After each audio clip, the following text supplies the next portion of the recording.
os irmãos de casa, né? Os irmãos que estão aqui conosco. No livro de Mateus, o capítulo é 5. Amém, queridos? Amém. 5, versículo 13 em diante, nós vamos ler até o 16. Diz assim a palavra do Senhor: Vós sois o sal da terra.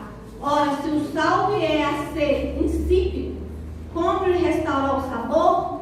Para nada mais presta, senão para, lançado fora, ser pisado pelos homens. Vós sois a luz do mundo. Não se pode esconder a cidade edificada sobre um monte, nem se acender uma candeia para colocar debaixo do alqueire, mas no velador e aluminar a todos que se encontram na casa. Assim brilhe também a vossa luz diante dos homens, para que vejam as vossas boas obras e glorifiquem ao vosso Pai que estás nos céus. Amém? Se você crê nessa palavra, você pode dizer amém. Amém. Glória a Deus. Pode se sentar no seu lugar, com sua Bíblia aberta. Muito bom estar aqui com os irmãos, mais uma vez ministrando a palavra de Deus. Eu já estive aqui pela manhã, né? O pastor Luiz Carlos ministrou a palavra e foi muito bom estar aqui sendo ministrado por ele. E hoje eu estou aqui para trazer uma palavra para os irmãos. O tema desta ministração é o desafio de ser sal da terra e luz do mundo. Quem é sal aí? Estou então diante de um grande saleiro, né? Todo mundo aqui é um vidrinho de sal. Quando a gente olha para esse texto, a gente fala assim: poxa vida, Jesus disse que eu sou o sal e sou a luz. Tão simples, né? Muito simples. Mas quando você lê todo o texto e começa a entender o porquê que Jesus comparou os seus discípulos com o sal e a luz, você compreende que é de uma maneira assim, muito nobre, de muita grandeza, que ele diz aos seus discípulos. Na realidade, Jesus já estava em um contexto de ensino com os seus discípulos. De repente, ele se encontra diante de uma multidão. Aqui ele está no monte. Jesus sempre vai estar em montes. Quando você vai ler a Bíblia, você vai ver Jesus em monte. E muita gente acha que tem um mistério no monte, né? Às vezes tem mesmo um mistério. Mas na realidade a Bíblia diz que Deus está à procura de verdadeiros adoradores que o adorem em espírito e em verdade. Independente de você estar no monte ou independente de você estar na igreja. Só que Jesus ele sempre usava o contexto da sua época, né? Era o contexto de estar no monte. Por que Jesus estava no monte? Eu estive ali em Jerusalém, eu tive um Monte das Oliveiras e deu para compreender porque Jesus estava sempre em montes e não em lugar plano. Um local que nós estávamos bem acima ali do Mar da Galileia, que não é mar, é lago, tem um monte, né? O Monte das Oliveiras, eu falo assim, como se eu estivesse lá em Jerusalém. E Jesus geralmente ficava no lugar mais alto e a multidão ficava embaixo. De acordo com que ele usava o vento ficava a seu favor, né? Ruá. Não o Akadosh, que é Espírito Santo, mas o Ruá, o vento vinha. E quando Jesus falava, porque imagina você pregar para uma multidão sem microfone. Então eu tinha que usar o contexto da época. O que ele tinha em mãos, usar o que tem em mãos. E ele usava então esse benefício do vento que levava a voz de Jesus até aquela toda multidão para que eles recebessem a palavra. Então quando Jesus, se você ver no capítulo 5, no versículo, logo no primeiro versículo, você vai ver escrito assim: e veio de Jesus a multidão foi para o monte. Porque ele usava esse benefício a seu favor. Ele usava tudo aquilo que era da sua época, né? E Jesus ele usava assim também coisas simples. Ele começa falando aí da candeia, né? De sal, de luz, algo que tinha em qualquer casa. Então ele sempre usava algo muito simples para falar aos seus discípulos, à multidão, porque o Evangelho ele é simples. E ali ele começa então a pregar o Evangelho. E o mesmo Jesus que falou ali para os seus discípulos, que falou ali para aquela multidão, é o mesmo Jesus que está aqui E Ele, através do Espírito Santo, Ele nos usa como discípulo dEle, como pastores, pastoras, líderes, para levar o Evangelho, para pregar a Tua palavra. Então, para nós, é uma honra muito grande, um privilégio muito grande estar aqui falando de um texto que Jesus estava ali discipulando. Jesus estava ali ensinando os seus discípulos, dizendo: vós sois o sal. E o sal, ele era naquele tempo algo assim muito nobre. Hoje a gente, em qualquer restaurante que você vai ver um vidrinho de sal, nós estamos com tudo na mão, né? Tudo muito pronto. Mas naquela época era tudo muito difícil. Se você ainda não estudou a história do sal, se você pesquisar sobre o sal, a história é muito linda, da descoberta, né, desse mineral, o único mineral comestível pelo homem. Você já parou para pensar? E você vai ver na história, né, que estudou aí na escola, caravanas, navios, barcos, né, que saíam de todos os lados procurando esse mineral, que era um mineral que servia para muitas coisas naquela época. Então, um dos países que foi assim, muito forte e se enriqueceu muito com a questão do sal foi a China. É muito interessante falar sobre isso, porque até parte das muralhas da China foram construídas por causa do benefício que teve com o sal. Porque lá tinha muitos lagos, né? Então, quando o sol vinha, secava aqueles lagos e evaporava, né? E ali ficava aquele mineral branquinho, onde a população coletava aquele material, coletava aquele mineral, que era o sal. E passou a se cobrar, então, um imposto de cada pessoa que adquiria aqueles vamos colocar pacotinhos de sal, quantidade de sal, se era cobrado um imposto. E esse imposto foi cobrado por 300 anos, criou-se um monopólio financeiro. E a China arrecadou sim, ela criou, ela construiu, ela conquistou muito com esse mineral que era muito procurado na época.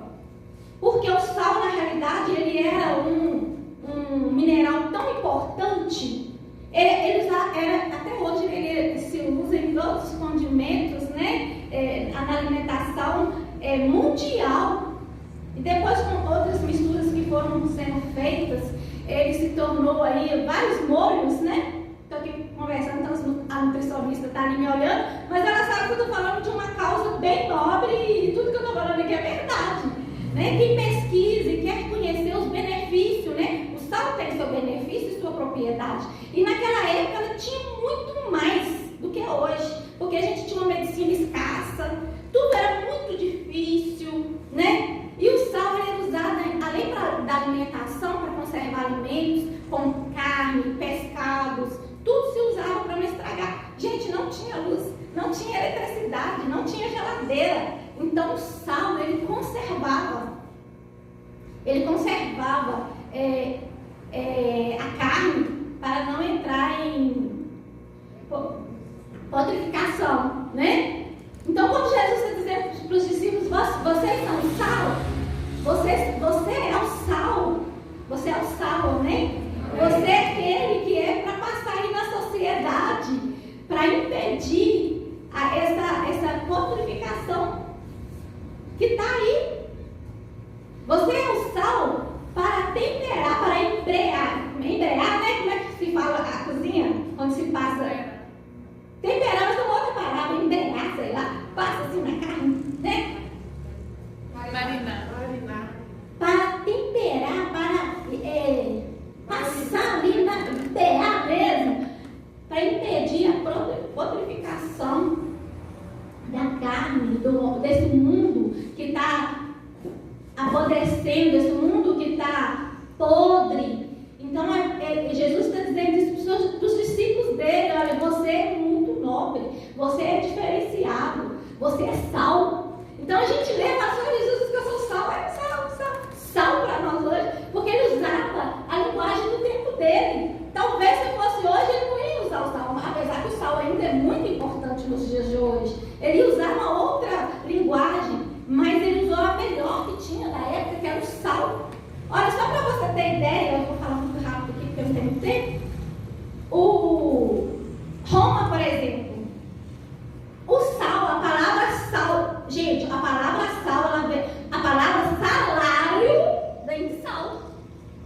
sabiam disso, né? Salário vem de sal. Por quê? Isso foi criado lá em Roma, quando eles iam pagar os seus funcionários, né, os seus soldados. Eles pagavam, o sal era tão nobre, era um mineral tão nobre naquela época, tão assim, precioso, que os soldados recebiam o sal como salário. E aí você vai lá receber o seu salário? Era um pacotinho de sal. Interessante, né? E vinham felizes com o seu salário, com o seu sal na mão. Jesus está dizendo isso para você. Você é importante, você é nobre, você é o sal. Aleluia. O sal para... Olha, o sal, além de ser para condimentos, além de ser algo tão importante para impedir a carne de estragar, né? O sal também, na cultura, por exemplo, do Egito, olha que interessante isso. No Egito, o sal ele servia também para os momentos funerários. Descobriram-se múmias no deserto do Egito, totalmente cheio de sal, areias salinas, né, que fala, todos cheios de sal. E essas múmias, elas foram conservadas mais ou menos 3.000 anos antes de Cristo. O sal, o poder que tinha o sal, e tem o sal. E se descobriu também, o Egito foi o primeiro país que descobriu a cura através do sal. Quando se tinha uma ferida, gente, quem nunca fez isso?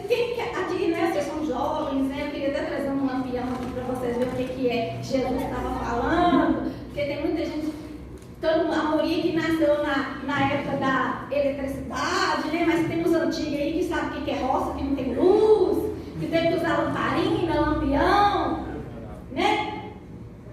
Quem aqui, a mãe nunca pegou um salzinho e colocou na água e jogou no machucado sarar? Minha mãe, ela fazia, esquentava a água morna, punha sal, a gente estava com a garganta irritada, e ela falava assim, banha a garganta na água e sal. E essa descoberta foi feita no Egito. Eles começaram a usar o sal para cura de feridas, para estancar as feridas, né, uma infecção. Então, quando Jesus fala assim, vós sois sal, vós sois a cura. Amém? A gente lê a Bíblia e fala assim, Jesus falou que eu sou sal. Jesus está falando que você é a cura. Você é a cura das feridas. Olha que coisa linda, né? Então a gente precisa compreender o que Jesus estava ensinando para os seus discípulos. O que ele estava querendo dizer com tudo isso? Que você é o sal que leva a cura. Que você é o sal que é para embrear essa sociedade, para passar nessa sociedade o sal que tempera, o sal que dá sabor. Imagina comer uma comida sem sal, gente, que horrível. Até nos dias de hoje, né? E hoje a gente tem um tanto de sal, tem sal rosa, sal não sei o quê. Lá em casa pode usar o sal rosinha. Eu até esqueço o nome dele, só sei que ele é rosa. Mas tem sal de todo jeito, né? Sei lá, um sal aí que diz que faz bem para a saúde, eu comprei e estou usando ele agora. Mas, naquela época, gente, o sal, ele é poderoso hoje, mas naquela época ele era muito mais, ele era usado até mesmo para curar as feridas. E se você tiver com a garganta irritada, pode usar água com sal, que resolve mesmo, é só banhar. Mas hoje tem tantos remédios, né? A medicina se avançou tanto, mas foi descoberto isso lá no Egito sobre a cura através do sal. Então se usava na culinária, se usava para funerais, se usava para cura das feridas e tudo isso. Então Jesus ele vem dizendo, olha, você é importante. Você é o sal. Você é o sal dessa terra. Vós sois o sal desta terra. Mas o sal, ele não pode estar contaminado, né? Ele não pode se misturar. Porque o sal, quando ele se contamina, ou ele se mistura, ele perde toda a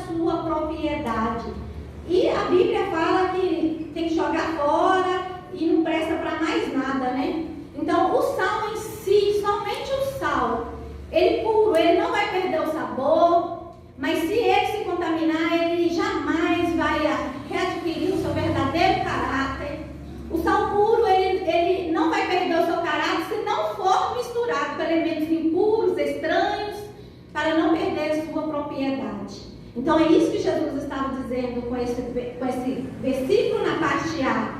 E é isso que ele está dizendo hoje, que assim deve ser o cristão, santificado, demonstrando e vivendo verdadeiramente aquilo que nós pregamos, aquilo que nós falamos, sabe? Às vezes nós nos perdemos, né? Até mesmo com essa situação da pandemia. Quantas vezes eu tive que dar uma cutucada no irmão aqui, no outro ali, para saber o que a Bíblia diz sobre isso, né? Nós precisamos viver verdadeiramente aquilo que nós pregamos. Nós precisamos ser os cristãos santificados, os cristãos que têm o seu caráter, têm o seu conteúdo, que professam a sua fé.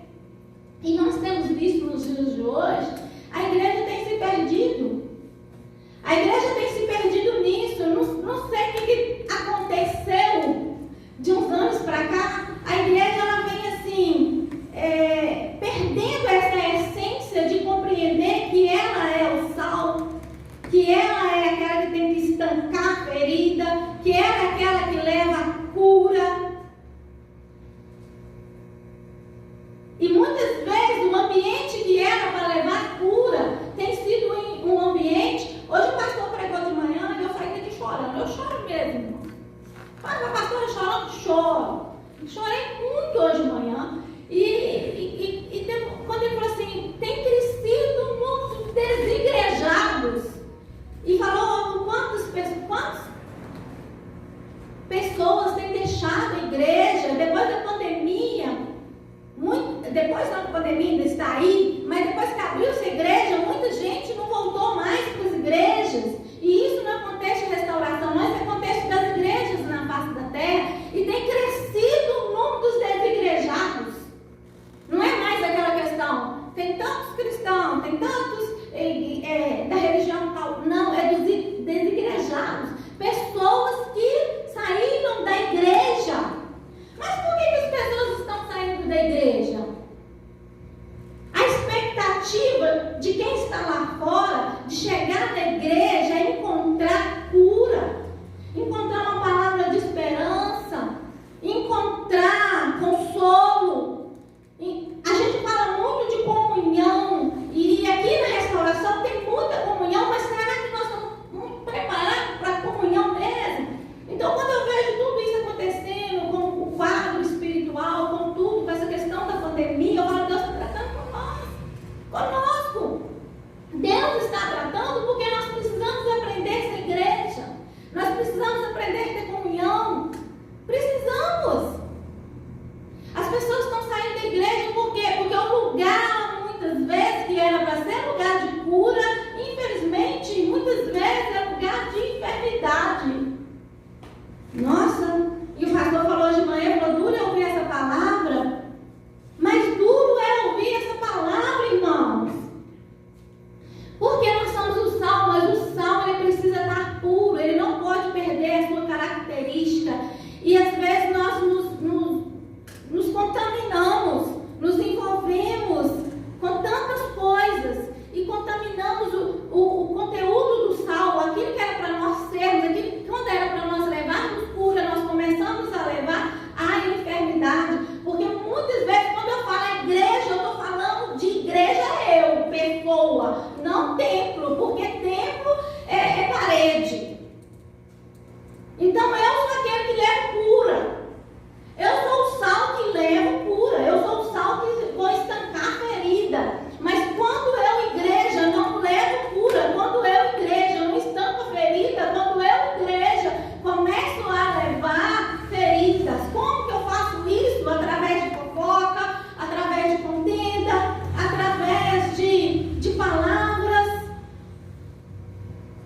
Então eu preciso entender que eu sou o sal. Jesus estava dizendo isso para os discípulos.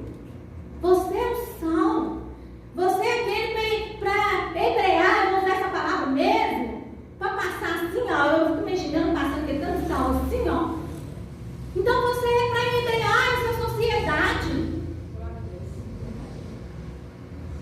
E aí a gente começa a se contaminar, sabe?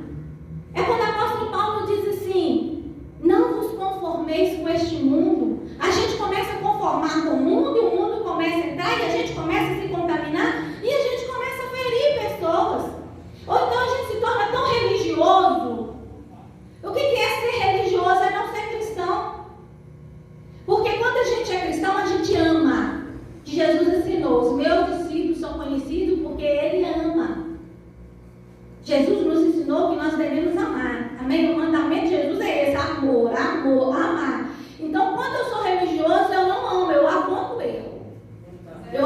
perfeito.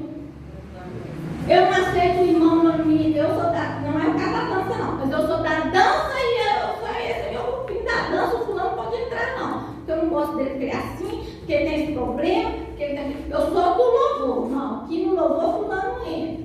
Eu começo a contar. Eu começo a criar um grupinho na célula. Eu começo a criar grupos. Os grupinhos. E eu começo a ser religioso, sabe? Religioso. Então Jesus vem dizendo, olha, você é o sal. E você não pode se misturar. Você tem que ter uma característica, você tem que ter um caráter. Você tem que estar puro para fazer a diferença lá fora. Eu gosto muito daquela história do palhaço. Eu sei que você está cansado de ouvir ela, vou contar de novo. O palhaço estava lá, né, no circo. Chegou um circo na cidadezinha pequenininha e ele todo felizinho lá todo mundo vestido, ensaiando bonitinho as suas apresentações. De repente começou um incêndio lá no circo. E aí o dono do circo falou assim, olha, está pegando fogo, quem pegou primeiro lá foi o palhaço. Falou assim, vai lá e avisa na vizinhança tal, que está pegando fogo, chama ajuda, chama o bombeiro. Assim o palhaço do jeito que estava e foi. Chegou lá na praça, tanta gente, ele começou a gritar, gente, socorro, socorro, está pegando fogo no circo, eu preciso de ajuda, por favor, alguém me ajuda, está pegando fogo. E o povo começou a rir dele. E a criancinha punha a mão na barriga, ele passava mal de rir.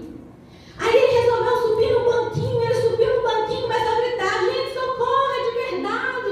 Nossa, como é que ele fala? Parece até que é verdade. E riam do palhaço. Na segunda-feira eles pegaram uma nota no jornal, estava lá o circo, pegou fogo, todo mundo morreu no circo, e os animais morreram, e acabou-se o circo. E o palhaço avisou e ninguém acreditou. Às vezes nós somos assim como o palhaço. Jesus está voltando. Olha, Jesus transforma a sua vida. E as pessoas estão rindo. Ai, que Jesus é esse que transforma a vida que não transformou a dele ainda? Jesus vai te prosperar. Ai, mas que Jesus é esse que prospera, que esse homem todo dia está pedindo dinheiro emprestado? Jesus isso, Jesus aquilo, Jesus aquilo. E às vezes estamos como palhaços. Sabe o que eu vejo disso? Perdeu a credibilidade. Muitas vezes a igreja perdeu a credibilidade. Por isso que ser sal é ser íntegro. Não pode misturar. Ser cristão é ser cristão genuíno, é ter uma vida. Tem gente que você fala assim, então vamos passar ali comigo naquela rua. Não, aquela rua não passa não, porque eu estou devendo. Então vamos passar naquela rua, não, aquela rua também não, que eu devo. E está devendo aqui, está devendo ali. E ele não pode nem pregar, porque o nome dele está até pregado, para todo mundo saber. Perdeu a credibilidade. Quantas vezes eu já vi o pastor, às vezes fazendo atendimento, falando, irmão, cuidado para não perder a credibilidade. Porque as pessoas param de acreditar naquilo que você fala. Porque a pessoa é inconstante. Porque a pessoa não vive o que prega. Então Jesus, quando ele começa a discipular os seus discípulos, ele começa a falar sobre isso, sabe? Em ser sal, em ser puro, não se misturar, não perder a característica. Tem algum sal aqui nesta noite? Amém. Glória a Deus, nós temos pessoas aqui que são sal. Então Jesus continua e ele diz assim, não se pode, versículo 14, né? Vós sois a luz do mundo, não se pode esconder a cidade edificada sobre um monte, nem se acende uma candeia para colocar debaixo do alqueire, mas no velador, e ilumina todos que se encontram na casa. Então agora Jesus diz para eles o que é ser sal. Amém? Amém. Agora Jesus está dizendo, vós sois a luz. Da mesma maneira que o sal era de extrema importância naqueles dias, a luz também era. Então Jesus estava falando do contexto que ele estava vivendo. E o contexto que ele estava vivendo era que, eu imagino que lá no monte onde ele estava ministrando, ele já via as ruas aplainadas, onde ali estava, Jerusalém estava sob o poderio de Roma, e Roma colocava em lugares assim, ruas aplainadas, as suas tochas para iluminar. Como naquela época não tinha luz elétrica, então tinha as tochas de fogo que ficavam clareando as ruas para que as pessoas não se perdessem. Então vinha muitas caravanas de fora, né? Conhecer o trabalho de Roma, ali em Jerusalém. E muitos viajantes. Sempre Jerusalém foi uma cidade comercial, de rota de comércio. Então precisava ter essas tochas, essas luzes que traziam aquela claridade para que as pessoas não se perdessem, para que não houvesse ali um assalto, né? Então, amados, as trevas, ela não é nada. As trevas, ela é simplesmente a ausência da luz. Então, você precisa compreender que você é a luz. Amém ou amém? Amém. Você é a luz. E você precisa entender que se você é a luz, aonde você estiver, vai clarear.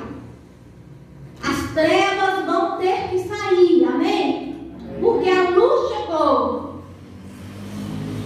Se você é luz, tem gente que fala assim, eu vou sair do meu trabalho e fica aquela coisa toda, e não, você é luz lá no seu trabalho. Você é luz. Você é enfermeira, olha que bênção. Você é luz lá naquele hospital, glória a Deus. Nem todo mundo é enfermeiro.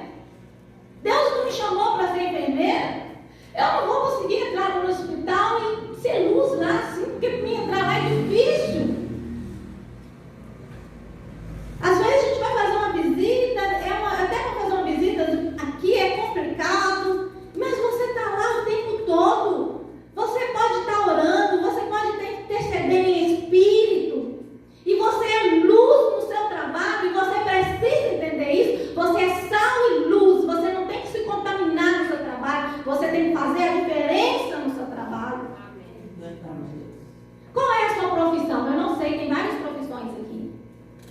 Qual é o seu trabalho? Onde você trabalha? Está passando luta, lá está difícil, está acontecendo isso, está um céu de bronze.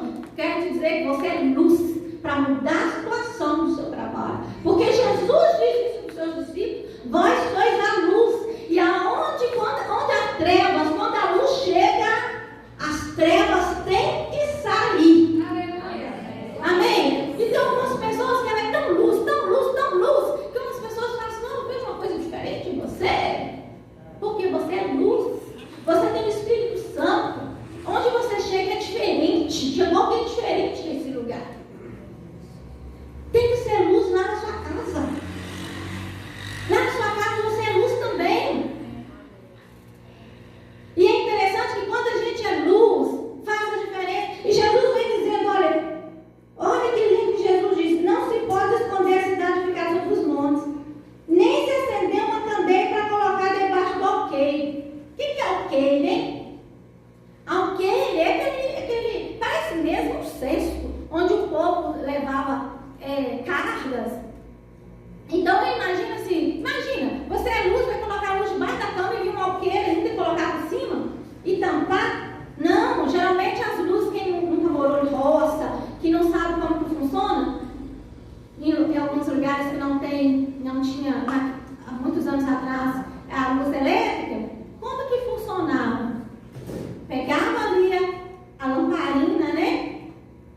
E se colocava em um lugar alto, que chama velador. Geralmente era uma pedra, colocava em forma horizontal, colocava ali a luz, e aquilo clareava todo, porque aquela lamparina iluminava tudo. Então Jesus está querendo dizer, olha, você é luz, e aonde você for, você vai brilhar. Você vai fazer a diferença, porque você é a luz. Amém, queridos? Olha, Filipenses 2,15 diz assim: para que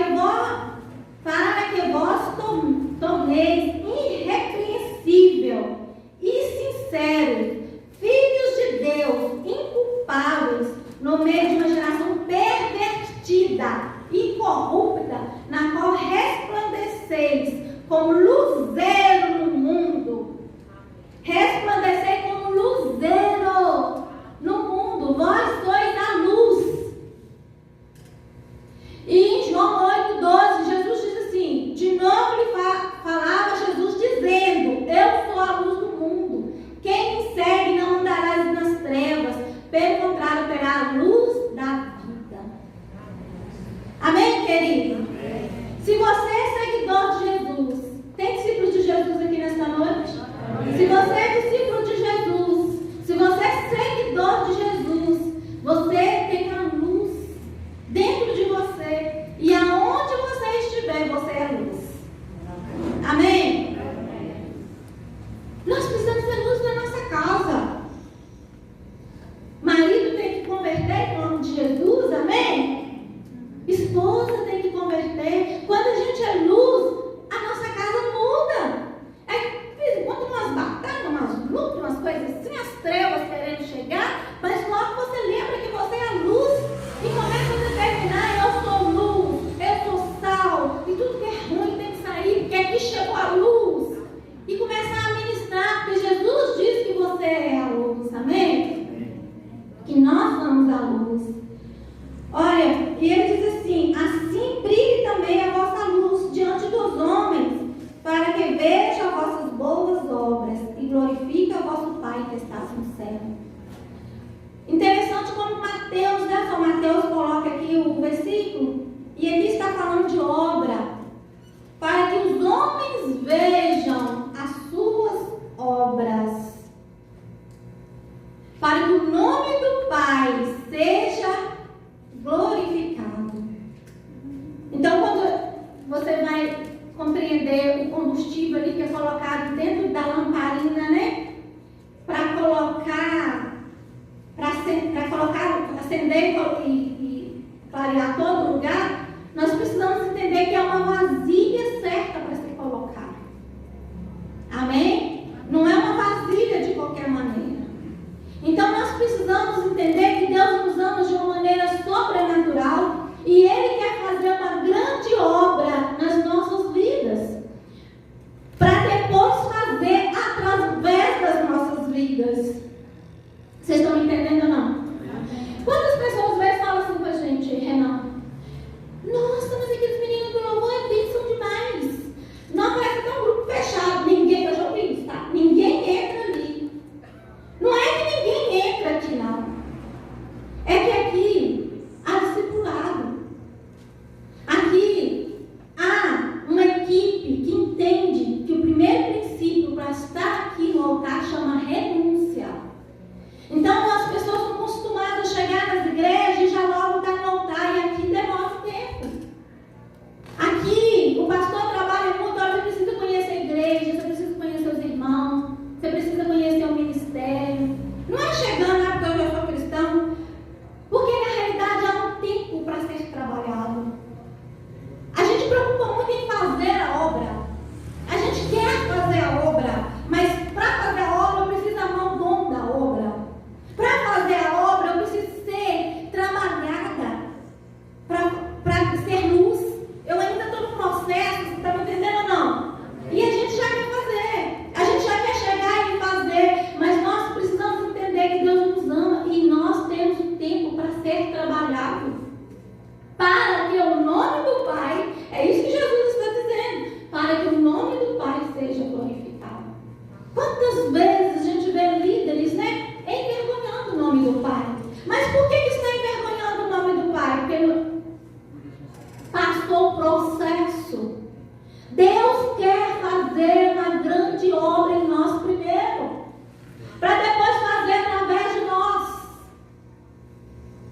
E às vezes nós estamos tão se precipitados, queremos tanto fazer a obra e entramos nos grupos da igreja. Eu quero na dança, eu quero no diaconato, eu quero não sei aonde, líderes de célula.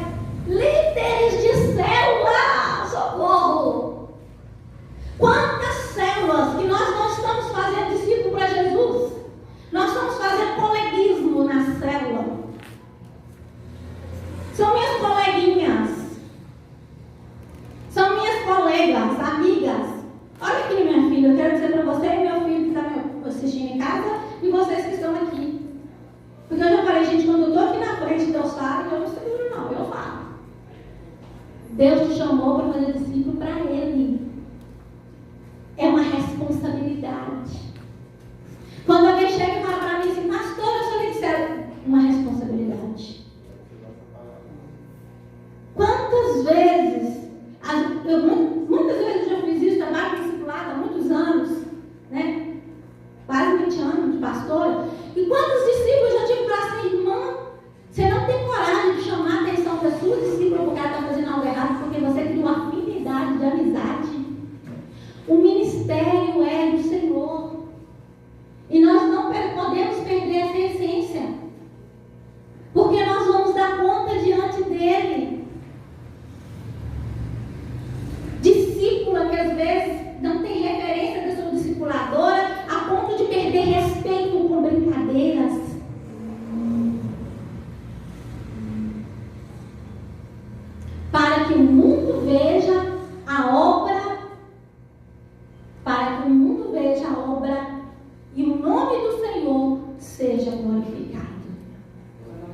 vós sois luz. E nós precisamos saber separar isso. Sabe, irmãos, porque a obra, eu estou aqui como pastora, mas essa obra não é minha, essa obra é do Senhor.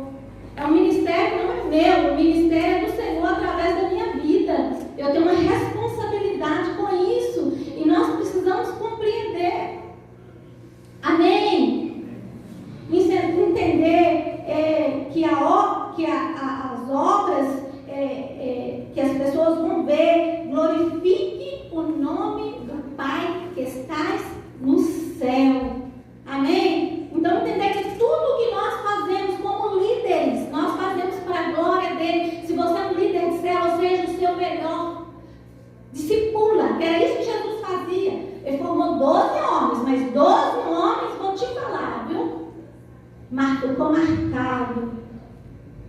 E nós estamos aqui lendo a história deles aqui, nesta noite. Então, se você é um líder, faça discípulos, não faça coleguinha, não faça coleguinho, faça discípulos para o Senhor. Você tem uma responsabilidade muito grande diante do Senhor. E assim as pessoas vão ver. Eu me lembro quando eu comecei a discipular, logo no início, eu tinha 20 e poucos anos, e eu lembro que eu sempre está na veia da minha família isso, ser ganhador de vida, de levar pessoas para a igreja. E as aulas que eu levava não fundamentavam, elas não firmavam no Senhor. E eu falava com Deus, eu quero que essas almas firmem. Por que essas almas não firmam? Elas ficam um tempo e depois elas saem. E o Senhor me levou nessa palavra de João, sabe? Que o galho precisa estar firmado na videira. Porque se ele não estiver ligado em Cristo, de nada serve. Você pode até dar frutos, mas seus frutos não permanecerão. Quando eu entendi a revelação dessa palavra, eu falei, Senhor, eu quero ganhar vidas, eu quero que elas permaneçam. E para elas permanecer, o Senhor precisa fazer uma grande obra na minha vida, para depois fazer através da minha vida. Amém? Deus quer fazer você um ganhador de almas. Ele nos chamou para liderar, para ser sim, para ganhar vidas para o Senhor Jesus. Mas para isso nós precisamos compreender o discipulado de Jesus. Entender que a obra é dele. Nós precisamos estar ligados na videira. Nós precisamos estar ligados nele, para que nós venhamos dar frutos. E os nossos frutos permaneçam, porque nós estamos permanecidos nele. Amém, queridos? Então vós sois a luz. E aonde você estiver, se tiver escuridão, você vai chegar e fazer a diferença. Porque Jesus diz isso e Jesus não mente. Amém? Se na sua casa está difícil, você vai ser luz lá na sua casa. Se é no seu trabalho, você vai ser luz lá. Se é na igreja, no seu departamento que você está, na sua cidade, aonde você chegar, você vai ser luz. Amém? Só que eu quero deixar 2 conselhos para você. Se você quer ser sal nessa terra e luz desse mundo, você precisa compreender isso. Primeiro, Deus vai fazer uma grande obra na sua vida, para depois fazer através da sua vida. E a segunda coisa que eu queria deixar: preocupe mais com o seu caráter do que com a sua reputação. Às vezes a gente vai conversar com alguns discípulos, eles usam palavras, mas o que o fulano vai pensar de mim? Como que eu vou falar isso para fulano? Preocupado com a reputação. Reputação é quando você quer se apresentar diante de uma sociedade. Caráter é algo que você faz, que ninguém vê o que você faz. Caráter é algo que você faz diante de Deus. O seu caráter você conhece, e Deus, mais ninguém. Então preocupe mais com o seu caráter do que com a sua reputação, do que as pessoas vão pensar, o que as pessoas vão falar, o que as pessoas estão dizendo. Eu não posso fazer isso porque senão fulano vai falar aqui, falar que outro. Seja sempre verdadeiro. Preocupe com o seu caráter, mais com o seu caráter do que com a sua reputação. Amém?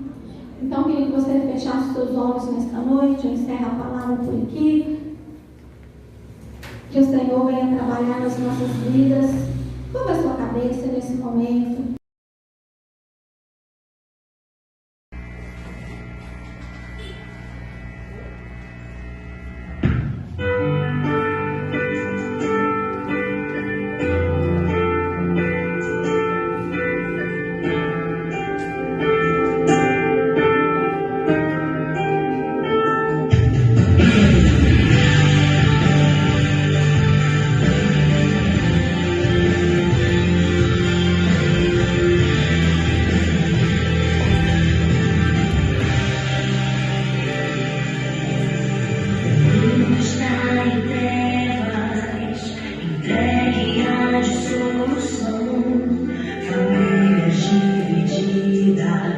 Irmão contrário, valores invertidos, muita perversão. O errado se tornou o certo, o que fazer?